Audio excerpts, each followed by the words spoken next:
Hello students, welcome to Simran IAS academy. आज का जो हमारा टॉपिक है वो सिक्योरिटी के साथ रिलेटेड है। तुम इसको रिलेट कर सकते हो GS3 पेपर के साथ। अब आजकल बहुत ज़्यादा इंपॉर्टेंट टॉपिक हो गया आत्मनिर्भर in the defence sector. Defence sector जैसे तुम्हें पता है एक बहुत ही ज़्यादा क्या सनराइज सेक्टर है, जिसको में क्या बहुत सारे क्या अपॉर्चुनिटीज़ है, जॉब अपॉर्चुनिटीज़ हैं। इसको क्या कर सकते हैं हम, इंडिजिनाइजेशन कर सकते हैं। क्यों करना है हमको इंडिजिनाइजेशन? क्योंकि हम क्या करते हैं, बहुत सारे क्या इंपोर्ट करते हैं। जैसे तुम्हें पता होगा रशिया से हमने S-400 मंगवा रहे हैं, तो बहुत ज़्यादा क्या हम इंपोर्ट करवाते हैं, जिसकी वजह से हमारे जो इंपोर्ट बिल है बहुत ज़्यादा हो जाता है। तो हमें चाहिए कि हम इसमें क्या करें, आत्मनिर्भर करें, आत्मनिर्भर बने इसमें। ठीक है, अब हम इसके बारे में पढ़ते हैं, आत्मनिर्भर इन द डिफेंस सेक्टर। सबसे पहले के जो डिफेंस सेक्टर वो क्या बहुत ज़्यादा इंपॉर्टेंट है, क्योंकि इसमें बहुत सारी क्या अपॉर्चुनिटीज़ हैं। हम इसमें क्या कर सकते हैं, सेल्फ रिलायंस बन सकते हैं। एक रिपोर्ट आता है सिप्री का, Stockholm International Peace Research Institute का। इसके अकॉर्डिंग के जो इंडिया है वो के second largest importer of arms है। देखो कितने ज़्यादा बड़े हम के सेकंड लार्जेस्ट इंपोर्टर हैं आर्म्स के। तो हमें चाहिए कि हम क्या करें, इसमें डिफेंस सेक्टर में आत्मनिर्भर बने। तो ये क्या हमारे इंडियन गवर्नमेंट का अभी रिसेंटली PM मोदी ने भी बोला था कि हमें क्या चाहिए, हमको क्या बनना है, आत्मनिर्भर भारत बनना है, ताकि हम सारे क्या कर सकें, मेक इन इंडिया जो है हमारा प्रोजेक्ट है उसको क्या कर सकें, प्रमोट कर सकें। In spite of this efforts, no doubt हम बहुत सारे एफर्ट्स दे रहे हैं कि हम डिफेंस सेक्टर में क्या बने, आत्मनिर्भर बने, बट फिर भी बहुत सारे क्या हैं, हमारे क्या हैं चैलेंजेस हैं, क्यों नहीं बन पा रहे हैं। ठीक है, क्योंकि हमारे जैसे तुम्हें पता होगा, जैसे टेक्नोलॉजी क्रंच रहता है, रिसर्च एंड डेवलपमेंट इतना ज़्यादा नहीं है, तो जिसकी वजह से क्या है, हमारा जो डिफेंस सेक्टर इतना ज़्यादा क्या प्रमोट नहीं हो पाता है। अब इंडिजिनाइजेशन ऑफ डिफेंस का मतलब क्या होता है? इंडिजिनाइजेशन जैसे सारी चीज़ें इंडिया में ही बनना, उसको क्या बोलते हैं, indigenisation. Process of developing and manufacturing defence equipments with in a country, उसी कंट्री में बनना, ताकि हमारा जो इम्पोर्ट डिपेंडेंसी है किसी की देश की तरफ वो क्या हो जाए, कम हो जाए, and achieve the self reliance. Major front runners जो कि डिफेंस के अंदर काम करते हैं वो कौन कौन से हैं? सबसे पहले क्या, DRDO, defence research development organisation. Second क्या है, DPSU, defence public sector undertakings. 1993 में सबसे पहले क्या हमने क्या इस जो प्रोजेक्ट है आत्मनिर्भर पे, उस पर काम किया था, कैसे डिफेंस को इंडिजिनाइजेशन किया जाए। उसके लिए सबसे पहले हमने क्या एक प्रोग्राम लॉन्च किया था, जिसका नाम था integrated guided missile development programme. इसके अंदर क्या 5 मिसाइल्स आती हैं। सबसे पहले कौन सी है, पृथ्वी। पृथ्वी जो है वो क्या सरफेस टू सरफेस मिसाइल है। सेकंड क्या आकाश मिसाइल है, सरफेस टू एयर मिसाइल है। थर्ड जो मिसाइल इसमें है वो क्या, त्रिशूल। त्रिशूल जो है वो क्या है, शॉर्ट रेंज है, low level, surface to air missile है। फोर्थ नाग मिसाइल है, third generation, fire and forget. एक बार अगर तुम इसको चला दो तो बाद में तुम्हें उसको कमांड करने की जरूरत नहीं, इसलिए इसको क्या बोलते हैं, fire and forget anti tank guided missile. Fifth जो है वो क्या अग्नि मिसाइल है, intermediate range surface to surface missile. ये याद रखना कौन सी सरफेस टू एयर मिसाइल है, सरफेस टू सरफेस मिसाइल कौन सी है। इसको याद करने के लिए जो इस प्रोग्राम में आती है, integrated guided missile development programme में, इसको याद करने की एक ट्रिक होती है, पटना।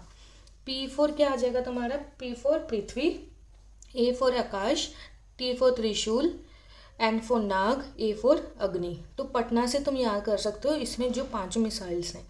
उसके बाद हमने क्या, इंडिया ने रिसेंटली क्या क्या मूव्स लिए हैं इसको इंडिजिनाइजेशन को इम्प्रूव करने के लिए। जैसे अभी न्यूज़ में था INS विक्रांत। जैसे तुम्हें पता होगा ये क्या एयरक्राफ्ट कैरियर है। ठीक है, एयरक्राफ्ट कैरियर किसने डेवलप किया है, millennium aerodynamics and coaching shipyard ने क्या इसको क्या डेवलप किया है, INS विक्रांत। पहले जो हम यूज़ कर रहे थे वो कौन सा था, INS विक्रमादित्य था। जो विक्रमादित्य जो था वो किसने बनाया था, रशिया से हमने लिया था, पहले हम वो यूज़ कर रहे थे। पहली बार क्या हुआ है, हमने एयरक्राफ्ट कैरियर बनाया है जो जिसका नाम क्या, INS विक्रांत। सेकेंड क्या सबमराइन है, अरिहंत जो बनाई है, ये किसने बनाई है, BARC प्लस DRDO ने बनाई है। ये क्या फर्स्ट इंडिजीनियस न्यूक्लियर सबमराइन है। उसके बाद क्या थर्ड निशांत है, अनमैन्ड एरियल व्हीकल, DRDO ने बनाया है। ये कुछ ऐसे इंडिजिनाइजेशन प्रोजेक्ट के बारे में बात की हुई है। एक है परसेंट जो कि अभी रिसेंटली हमने जोधपुर स्टेशन में किया था, लाइट कम्बैट हेलीकॉप्टर है। ठीक है, इसके ऑलरेडी वीडियो बना हुआ है परसेंट के ऊपर। उसके बाद क्या, ये तो हमने देख लिया कि रिसेंटली इंडिया ने क्या मूव्स लिए हैं इंडिजिनाइजेशन को इम्प्रूव करने के लिए। अब हम देखेंगे क्या क्या चैलेंजेस क्या हैं। अगर सब तुम सोचो कि कौन कौन से चैलेंजेस, क्या क्या चैलेंजेस है, सबसे पहले हमने पढ़ रहे हैं कि इम्पोर्ट बिल जो है बहुत सारा क्या ज़्यादा हो जाएगा। सेकंड क्या, इतनी रिसर्च एंड डेवलपमेंट नहीं है। थर्ड क्या, प्राइवेट पार्टिसिपेशन नहीं है, इतना ज़्यादा इंफ्रास्ट्रक्चर नहीं है। चलो हम इन सभी पॉइंट्स को क्या अभी डिटेल में पढ़ लेते हैं। सबसे पहले क्या, नैरो प्राइवेट पार्टिसिपेशन। जो प्राइवेट का पार्टिसिपेशन है बहुत ज़्यादा कम है। क्यों कम है? क्योंकि जो प्राइवेट जो है उनके इतना ज़्यादा क्या नहीं है, कंड्यूसिव फाइनेंशियल फ्रेमवर्क नहीं है। सेकंड क्या है, अगर कोई भी डिस्प्यूट के अराइज होता है तो कोई भी क्या परमानेंट आर्बिट्रेशन कमेटी नहीं है। तो हमें क्या चाहिए कि परमानेंट आर्बिट्रेशन कमेटी बनाइए ताकि हम क्या है प्राइवेट सेक्टर का इन्वॉल्वमेंट हो सके, ताकि लोगों को जॉब अपॉर्चुनिटीज़ मिल सकें। सेकंड क्या पॉइंट क्या है, हाई डिपेंडेंस ऑन इम्पोर्ट्स। हम बहुत सारा क्या करते हैं, इम्पोर्ट करते हैं चीज़ें। जैसे रिसेंटली हमने अभी लेना है S-400 एयर डिफेंस सिस्टम। कहाँ से लेना है? ये रशिया से लेना है। अब ज़्यादा इम्पोर्ट पे जब डिपेंडेंट हो जाते हैं, जैसे S-400 कब से लेना था, अभी वो डिले होता जा रहा है, किसकी वजह से? US की वजह से। तो जिसकी वजह से हमारा जो ट्रस्ट है वो भी कम हो जाता है। अगर हम जितना ज़्यादा इम्पोर्ट करेंगे तो हमारी इकोनॉमी पे क्या बहुत ज़्यादा क्या प्रभाव पड़ता है। हमारा जो करंट अकाउंट डेफिसिट है वो बहुत ज़्यादा क्या हो जाता है, इंक्रीज़ हो जाता है। थर्ड क्या है, lack of critical technology.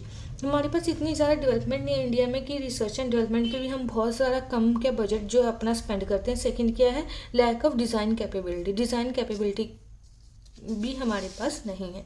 Third क्या है, हमारे पास कोऑर्डिनेशन नहीं है between the institutions, production industries.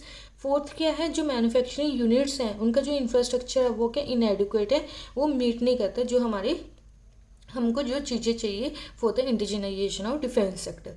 Fifth क्या है, जो फोर्थ इसका पॉइंट है वो क्या है, फाइनेंशियल रिसोर्स क्रंच। जैसे जो भी बजट जो इंडिया जो भी बजट एलोकेट करते हैं डिफेंस के लिए, पहले तो वो बहुत कम होता है। सेकंड, जो भी बजट जो इसके लिए किया जाता है वो जो बजट है उसमें बहुत सारा पोर्शन कहाँ पे चला जाता है, सैलरीज देने में चला जाता है, रिटायरमेंट्स पे चला जाता है। तो जो बचा हुआ पैसा होता है वो बहुत कम बच जाता है ताकि हम इसको क्या कर सकें, हमारे जो पार्ट्स है वो इधर ही बन सकें। फिफ्थ पॉइंट क्या है, lack of nexus between the stake holders. जो भी मिनिस्ट्रीज इसको करते हैं उनका ओवरलैपिंग यूरिसडिक्शन, पहले उस मिनिस्ट्री का अप्रूवल लो फिर दूसरी मिनिस्ट्री का लो, तो बहुत ज़्यादा क्या हो जाता है, जो भी प्रोजेक्ट है वो बहुत ज़्यादा क्या हो जाता है, डिले हो जाता है। जैसे यहाँ पर लिखा है तो ओवरलैपिंग यूरिसडिक्शन रहता है मिनिस्ट्री ऑफ डिफेंस और मिनिस्ट्री ऑफ इंडस्ट्रियल प्रोडक्शन का। ये तो हमने कुछ चैलेंजेस पढ़ लिए जो हमारे डिफेंस सेक्टर के लिए है। अब गवर्नमेंट ने कुछ इनिशिएटिव लिए हैं ताकि हम क्या इसको बेहतरीन कर सकें अपने डिफेंस के। सबसे पहले क्या, एक डिफेंस प्रोक्योरमेंट पॉलिसी आई थी अभी। इसका मतलब क्या था, जो भी डिफेंस एक्विजिशन काउंसिल है एक, जिसमें क्या हम एक्वायर करते हैं वेपन्स, क्या करते हैं एक्वायर करें, वो क्या फास्ट ट्रैक हो जाए, मतलब जल्दी से जल्दी कितना तुम कर सकते हो ताकि हम 2025 तक क्या है इंडिया को क्या सेल्फ रिलायंट बना सकें इन द वेपन्स। सेकंड क्या है, इन्होंने एस्टेब्लिश किया है ई-बिज पोर्टल एस्टेब्लिश किया है, जहाँ पे क्या है तुम अपनी एप्लीकेशन डाल सकते हो फॉर द लाइसेंस पर्पज़। ये बहुत इंपॉर्टेंट पॉइंट है, ये प्रीलिम्स के लिए भी इंपॉर्टेंट हो जाता है। जो FDI है फॉरेन डायरेक्ट इन्वेस्टमेंट, पहले क्या था 49% होता था। अभी रिसेंटली जो बजट आया था उसमें कि निर्मला सीतारमन ने क्या किया था, 49% से लेके 74% जो है FDI वो क्या अलाउड कर दी थी इन द ऑटोमेटिक सेक्टर। ये क्यों कर रहे हैं, ताकि हम क्या कर सकें, इंडिजिनाइजेशन कर सकें किसमें, डिफेंस सेक्टर में। फोर्थ क्या है, हमने बैन ही कर दिया था 101 इम्पोर्ट आइटम्स इन डिफेंस। क्यों बैन कर दिया था, ताकि हम चाहते थे कि यहाँ पे ही हम वो जो पार्ट्स हैं वो क्या यहाँ पे ही मैन्युफैक्चर हो इंडिया में। ये तो हमने कुछ गवर्नमेंट के इनिशिएटिव्स पढ़ लिए। अब हमें क्या करना चाहिए, जो भी साकेतकर कमेटी की रिकमेंडेशंस हैं कि कैसे हम इंडिजिनाइजेशन को इंक्रीज़ कर सकते हैं, उसको जो इम्प्लीमेंट करना चाहिए in the letter and spirit. Second के जो प्राइवेट सेक्टर, हमने चैलेंज पढ़ा था कि जो प्राइवेट सेक्टर है वो उसका इन्वॉल्वमेंट बहुत कम है, उसके लिए क्या जो हमारे पास परमानेंट आर्बिट्रेशन सेल है उसको क्या बनाना चाहिए। थर्ड क्या है, जो डिफेंस इंडस्ट्रियल कॉरिडोर्स जो हम बना रहे हैं उत्तर प्रदेश और तमिलनाडु को, उसको क्या करना चाहिए, फास्ट ट्रैक करना चाहिए उस प्रोसेस को। फोर्थ क्या है, inclusion of defence entrepreneurs in policy making. जो पॉलिसी मेकिंग में होता है उसमें क्या जो डिफेंस पे एक्सपर्टीज़ हैं उसमें इन्वॉल्वमेंट होना चाहिए ताकि हम रिसर्च एंड डेवलपमेंट को इंक्रीज़ कर सकें।